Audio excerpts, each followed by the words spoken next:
Hi everyone, it's Gary here, and very warm welcome to the fourth official for a very special look at, I think, a topic that is very close to many of us so far this season.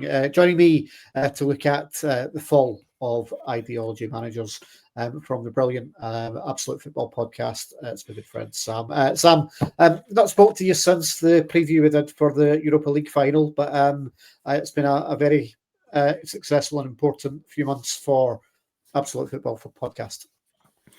Yeah, thanks for having me on again, Gaz. Yeah, it was great chatting with you there. Unfortunately, as a Manchester United fan, that Europa League final didn't go well in the end, but the preview was lovely to do with you. I'm from the Absolute Football podcast. We're obviously doing we do a number of different sort of shows through the week, which is Premier League, women's football, non-league, and lower league. And it's been massive. We sort of seen huge growth. We've been doing lots of different exciting interviews. We've been nominated for the Football Content Awards again this year, which is going to be next month, which is really exciting. So yeah, really busy, but great to come back and chat to you. Yeah, no, and it's great to have you back on.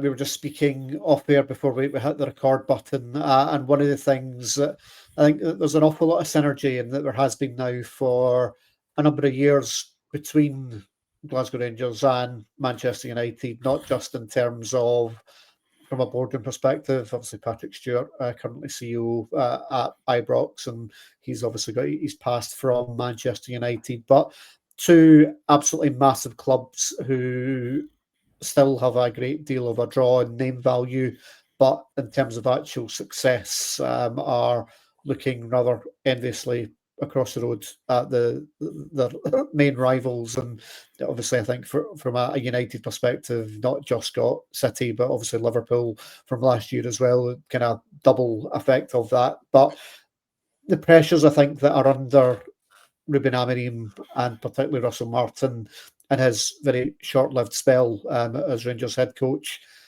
the similarities, I think, between both managers, if we want to call them that, their style in terms of being absolutely welded to their beliefs of, I'm going to do this no matter what the eye test tells you, and no matter what the result is, that they're going to stick to those principles, and no matter what. And I feel, obviously, someone who's been very close to it from a Glasgow perspective, and we'll get your take on it from Man United, but you need an element of flexibility, you need an element of pragmatism to be able to be successful, because if you are so transparent and that this is the way I'm going to play and this is the way that I'm always going to play, then that probably makes you very easy to play against, because everyone knows exactly what you're going to do, which therefore means that they can then set plans and set traps into how to stop you doing what you want to do. And if you don't have an answer other than what Russell Martin did, was let's just throw everyone on the park for the last 20 minutes and see what happens, you need a little bit more than that. Yeah, I'd agree. Exactly that. Similar that we've seen down with Manchester United as well. As you said, very easy to play against. Teams know exactly how we're going to set. We've seen it from teams and comments in post-match interviews from other players. I think Fulham Alex Iwobi was talking about it, said, we knew what we were going to do. We knew we were going to hurt Manchester United, and that's exactly how they did it. And it is interesting how that's kind of changed through watching it from a Premier League perspective, sort of those managers coming through, having those ideas. And I think it's important that managers have visions and ideas, and they need to have a structure. A criticism of Erik ten Hag before Ruben Amorim came in was there was no philosophy, there was no clear way of how Manchester United were playing, etc. So it's almost like you've gone from one extreme to the other. Amorim coming in last season, it sort of bought some time because it was at a real difficult perspective to initiate a new structure, to initiate a completely different way of playing, bang in the middle of the season, no pre-season. So it bought time. It wasn't his set of play, as you say. So it did. But as the season kind of drew on last season, we sort of started into this. This is where everyone is now getting at him about the system and about, are you going to change? And there's a stubbornness similar to Russell Martin in terms of, this is my way of playing. This is what I'm going to die on my sword. But unfortunately, that just means you're going to die on your sword. At the moment, it's not going to change, and it's been quite easy for teams to play against. And while no doubt there are some nuances, I'm not saying it's completely stuck. This is the exact way Amorim is going to play, but the media have picked up so heavily on the formation and the lack of midfield and all of this. And while we've seen some tweaks and some improvements in small ways, it's nowhere near, as you said, the levels that Manchester United and Glasgow Rangers are used to from their past. Yeah, and I think that's the difficult part, is because you've then got 75,000 voices in the stand, or 50,000 voices in the stand at Ibrox, who are growing week by week further and further away from what life used to be for these clubs in terms of going along and being a bit of a juggernaut and winning every week. And if you've been used to that, it's incredibly difficult to then accept what's currently being served up, I think, for both sides. And look, listen, there are other teams that are involved as well, which we'll certainly come on to. But for Man United, massive club with huge expenditure, huge turnover, and for them to be 16th, 17th in the league and not in the mix for trophies, it's where's the value for money for what the fans are putting in, and obviously the big money that's being paid out to all the players who just seem completely unable and unfit to be able to carry out what's being asked of them on a week-to-week basis. And at some point, where's the tap on the shoulder to Amorim to say, this isn't working. What else have you got?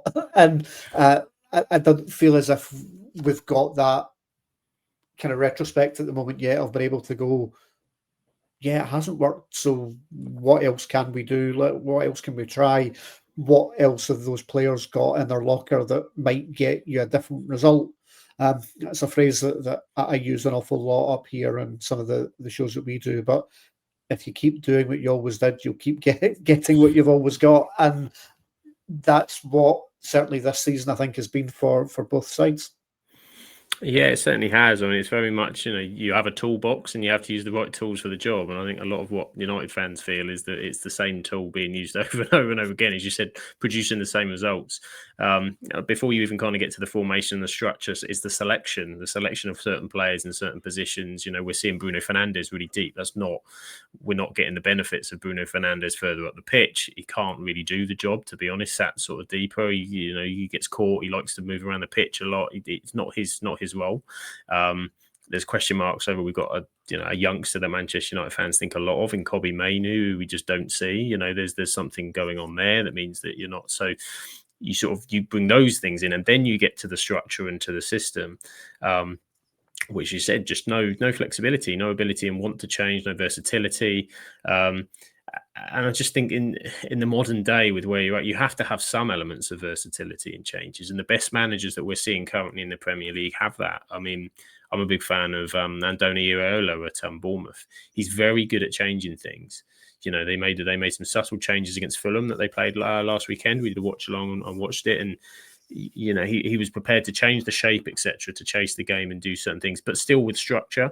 When Amorim's doing that, we suddenly just see someone comes on, everybody changes about 8 positions, and then someone else comes on, everybody changes those positions again, and probably similar to what you saw with Martin, chucking loads of attacking players on.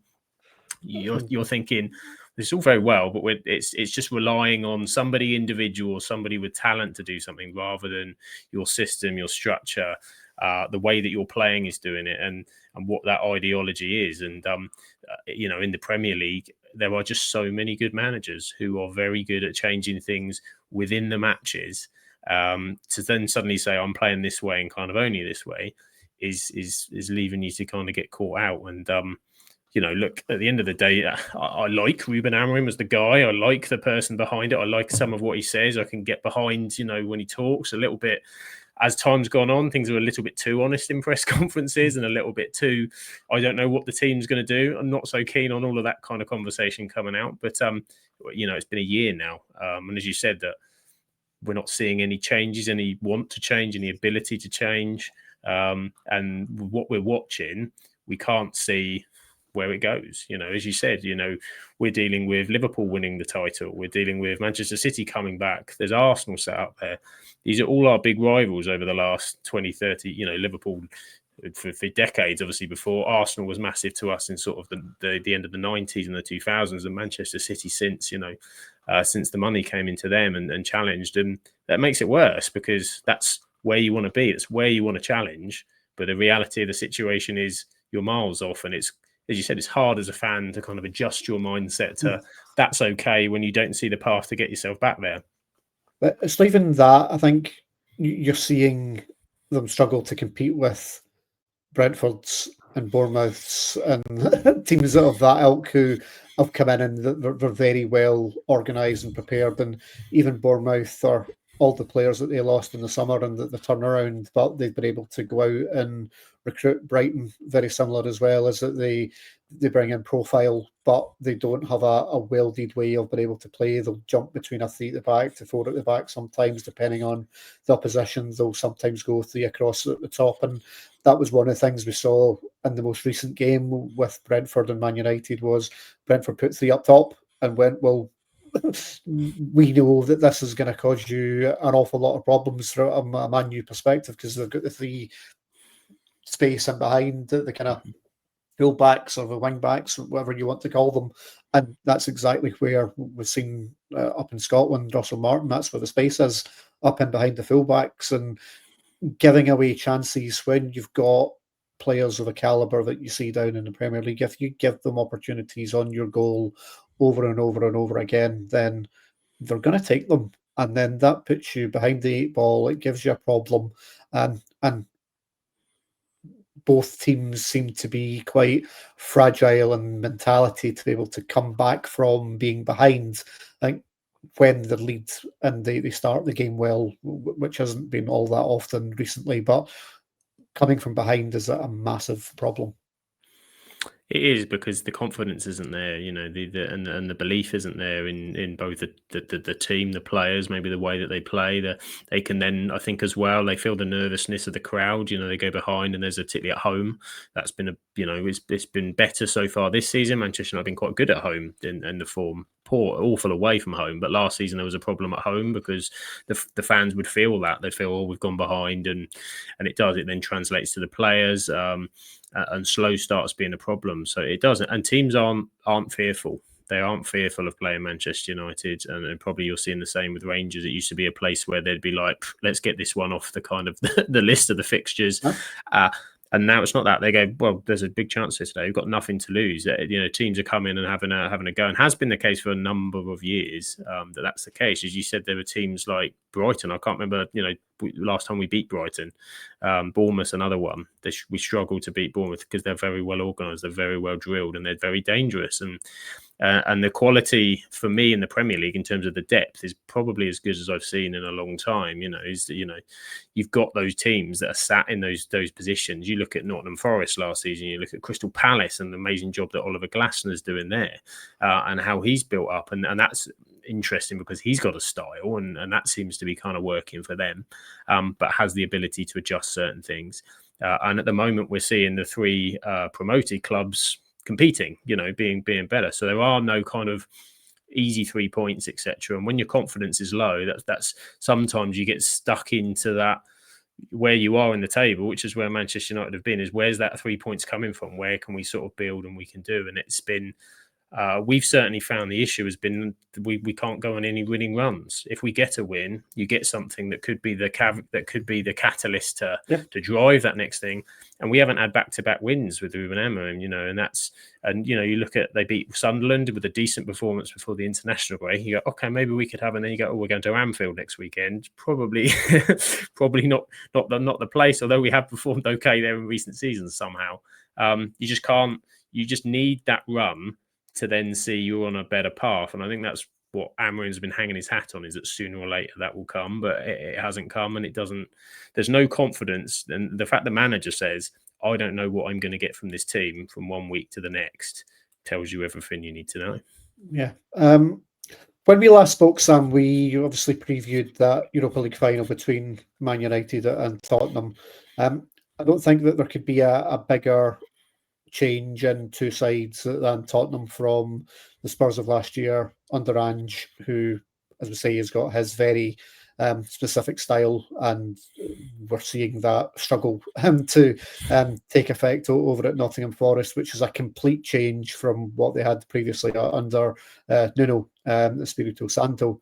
But the difference between Ange and Thomas Frank, who's got 90% of the same players that Ange had last year, but is able to set them up in a structured, unorganised way, albeit the caveats there that some of the better defenders who were injured for a lot of last year are now back and fit, and that makes a huge difference to give Tottenham a platform to not concede goals, which then allows you to go and win more games than you possibly did last year. But they're playing with a structure and with an organisation, but still some elements of attacking freedom.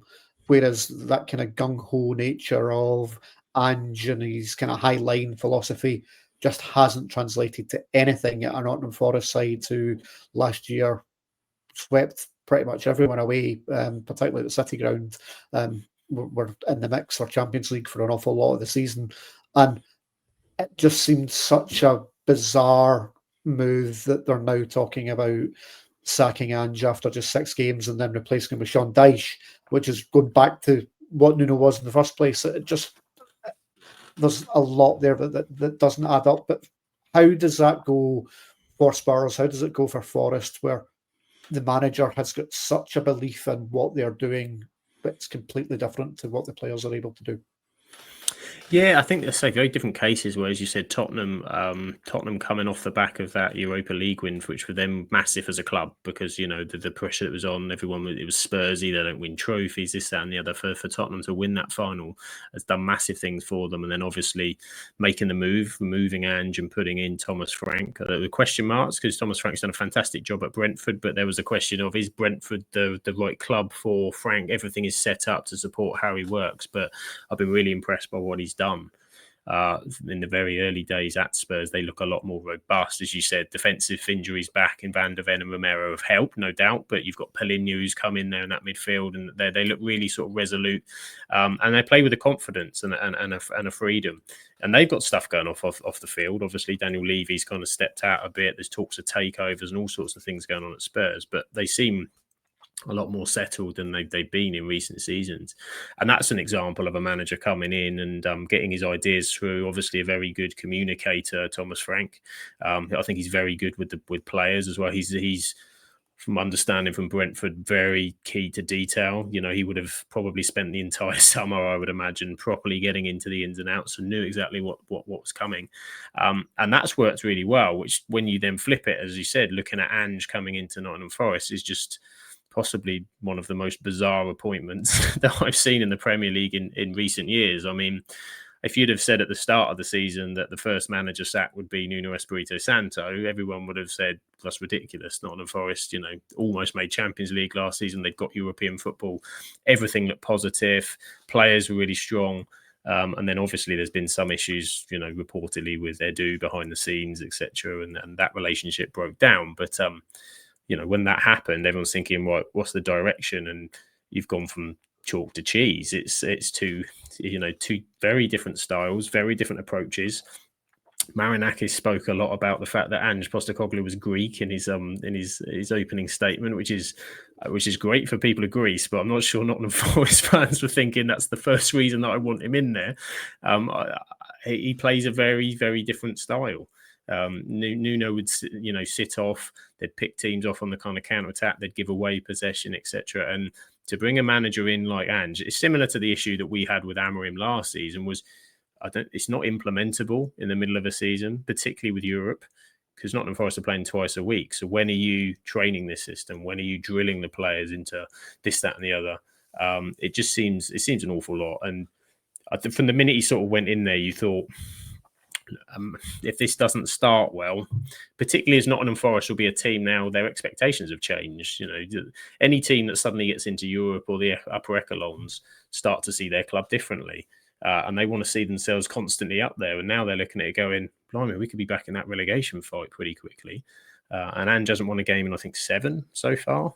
And they haven't looked like winning it. And they've got some good players. Nottingham Forest have kept a lot of the players from last season. I know Alanga's gone, but players like Morgan Gibbs-White, Elliot Anderson, Milenkovic. I know the centre-back Murillo's been out, but Matt Sells, these players were up there and amongst the best of the Premier League last season. So I think with Nottingham Forest, Marinakis seems probably one of the owners that is going to be the most difficult, I think, to work for. And as you said, the fact that Sean Dyche is now being considered, it's kind of going back to what they had with Nuno to try and stabilise things, it looks like. Yeah, and that takes us on to the basket case that is Glasgow Rangers. Similar to what you're talking there about with Ange at Forest, Russell Martin was an incredibly unpopular appointment in the summer for the vast majority of the Rangers support. They were willing to give him a bit of time to try and implement things, but it's been a car crash of a season so far up in Glasgow. 5 wins and 17 is not what anyone wanted from a Glasgow Rangers perspective. He's now gone. Probably later than I certainly would have pulled the trigger on it. But what we're now seeing is a scramble because the Rangers hierarchy weren't able to land what appeared to be the number one target and bring back Steven Gerrard, who, again, had a very set way of playing, but was able to be semi-flexible within that in terms of the way that you would want to play, whether it's playing with kind of false tens or being a bit more on the ball with 3 in the middle or kind of 2 in the middle. But what we've seen now with some of the names linked and people like Danny Rowe, Michael Carrick, Kieran McKenna linked, Ralph Hasenhüttl, we've seen his name mentioned today. Sean Dyche had been spoken about previously before he said he didn't want to be considered for the role.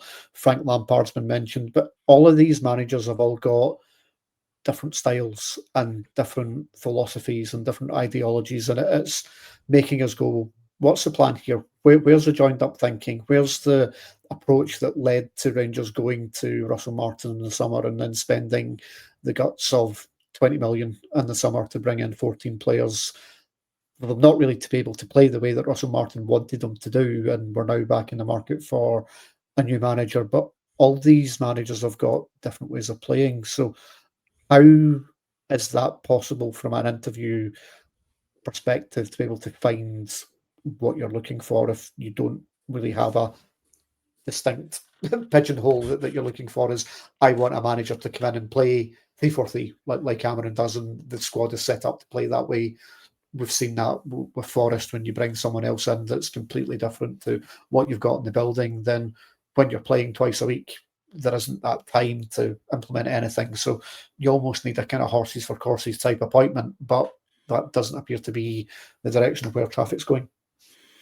No, it's an interesting one because you said very different managers, very different perspectives, and it sounds like almost it's a reaction to having a manager that was so set in the philosophy. Is that's it? That they don't know where to turn. Do they want somebody with that? They want someone that's going to sort of flex, and it makes it very interesting to where the direction is. When you've had a manager that's got so much set about the way they play, and this is, you can see why clubs have kind of moved, I suppose, to that kind of director of football model, haven't they? Where they try to get that continuity with the fact that, okay, you can change a manager every 2-3 years, but the continuity of the team and what you're doing is behind it. But obviously not kind of working the case where you've got a manager playing that set way and then you've got someone else coming in. So I'd imagine it's very difficult, and probably because of you can only imagine the speed, I suppose, in the turnaround to have to remove the manager. There would have been no thoughts at the start of the season that they'll be talking about removing a manager in October.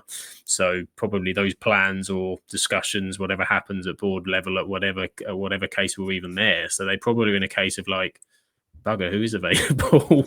And starting from there rather than this is what we want to do. Who fits that? who fits the ideologies of what we're trying to do. It just seems a load of random names chucked about, and it's almost like they've looked through the Championship manager list from the last season and a half and like, oh, he's out of a job, but he did quite well, or he's doing well up there, and that seems to be a lot of where maybe the shortlist has come from at the moment. Sadly, and that takes us back to Man United and all the rumours if Amorim was to be removed and Gareth Southgate being wanted. But again, that's a complete 360 from the Amorim model of going to someone completely pragmatic, and that's not a fit either. It's just, again, complete alteration of the whole philosophy, the whole idea, the whole plan. And granted, maybe you do need to change the plan a little bit if it hasn't worked to the point you need to remove a manager, but you then spent all this money to bring in everyone that he's wanted to play that way. So to then expect them to be able to just be able to adapt into someone else's three at the back or kind of 5-3-2 or whatever Gareth would want to do, that's not a fit either. No, it's not a fit. I mean, when Southgate was mentioned first time around, I think the general Man United's consensus was please no. I mean, respect to what he did for England and did a fantastic job, I think, to take as far as they had. But if United want to get back to where they get to, then Southgate is a stabilising appointment, but I can't see anything sort of but more. While maybe in the short term you might get some stabilisation, over time it's going to kind of be we're way too pragmatic. That's not the Manchester United philosophy. Has always been go at it, attack, and back from Fergie days and before was you chuck everything in the kitchen sink to win a game. Gareth Southgate doesn't do that. The amount of times England were 1-0 up and it is literally sharp and try and hold on to what you've got. That just ultimately won't suit. But I mean, the players that United have got there at the minute, whoever they have as manager in the long term, there's a massive gaping gap in midfield. The midfield's the biggest issue. And that's not going to be resolved with a manager. That's going to have to be resolved, I think, through recruitment or deciding to play a structure of those midfielders, perhaps that could work a bit better. But you've got players there that could play like a 4-2-3-1. You've got, in terms of the fact that you've got kind of Ahmad as a winger on one side, you've got potentially, Cunha could play sort of on the leg, you could push Bruno further up, you've got Mbeumo as options if they play sort of inside, you could potentially work with it. I think the wing backs aren't really a pop. Dorgu's the only one we've brought in who's an actual wing back, but you could play him as a left back. I think half the issue as well is you're going to bring the managers in, but we have still got a lot of players that aren't going to take you to the level of where you need to take to, and they're going to have to make some decisions. There's players that United, and it's been a problem for seasons pre-Amorim, that have just taken a while to get moved on. We had a big summer clear out of the bomb squad, as they called it, over the summer, where we had a lot of issues with players that we'd overspent on, massive wages, couldn't get out the door. We've been struggling with sort of FFP aspects, and while I think we've done really well to improve the front line, and I like some of what I see in the front line, I like Cunha and Mbeumo, but Sesko's another young lad, kind of like Højlund, who, happy for him, he scored in the last couple of weeks, but it's going to take some time. He's not at that kind of top level yet. So there's a lot, I think, for a manager that could work with. And I think the general consensus is this squad that we have should be better. There's no reason it should be better. I don't think many Man United fans are expecting that with the squad that we have. Whoever you have as a manager, you'll be challenging.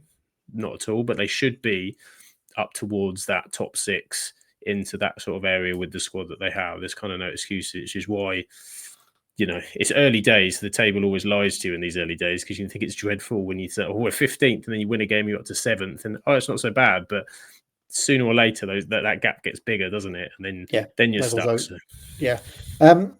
Probably the biggest ideological manager of the last kind of 10 years or so has been Pep, and you've obviously seen him at close quarters from across the road, essentially. But are you seeing anything in terms of he's actually learning and adapting and changing his style? Because I think if you look at City of this year, they've a lot different to the City of last year, that obviously came miles short of being anywhere near the top of the league where we always expect a Pep team to be. But they don't seem quite possession for possession's sake anymore. They seem to be a lot more direct, and listen, having Haaland there helps with that, right? But they don't quite to be a direct fit with the kind of Pep Barcelona that probably City of maybe 4, 5, 6 years ago would have been with players like De Bruyne and Bernardo Silva, and they've kind of moved away from that ever so slightly. And is that a sign that if even Pep can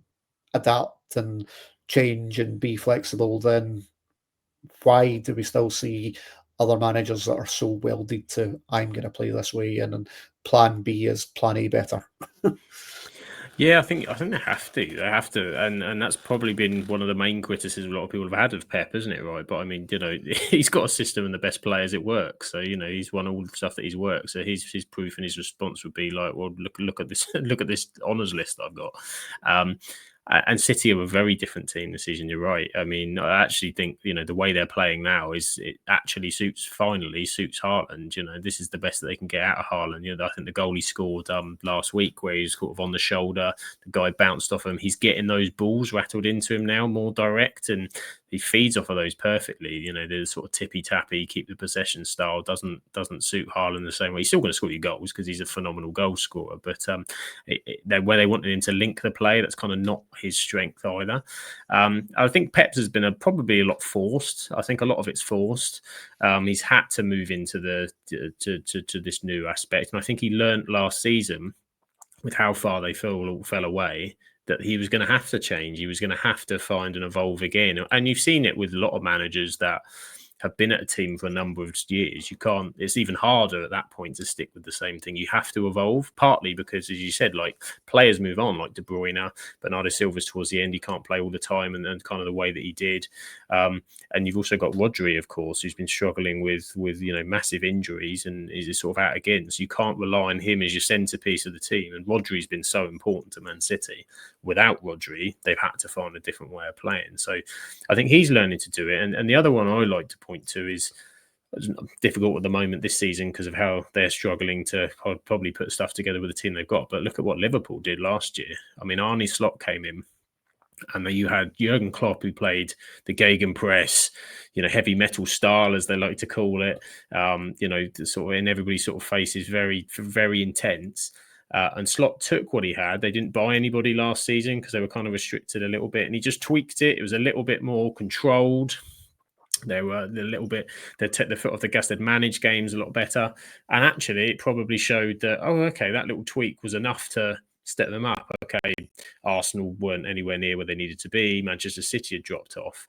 But it just kind of shows, okay, when you're then looking at that going, well, maybe Klopp could have changed. What if Klopp had changed it that way? And maybe if he stayed, he might have changed it that way. But it is difficult, I suppose, particularly if you're a manager like a Pep or somebody like that who's had success playing the way that you've had. And I suppose similar, Ruben Amorim had that in Sporting Lisbon. Well, it worked there. So in his mind, he's going, it'll work this way, but it's not. That's a league change as well. That's a completely different way. And Russell Martin had a lot of success playing the way with Southampton in the Championship. Got found out in the Premier League and got found out in Scotland as well. So it's horses for courses sometimes, isn't it? But for me, the best managers have to adapt. Really, really interesting chat, Sam. It's been brilliant having you on. As you mentioned, Absolute Football up for another content award this year at the Podcast Awards. So if people want to vote for you in that, where can people find you?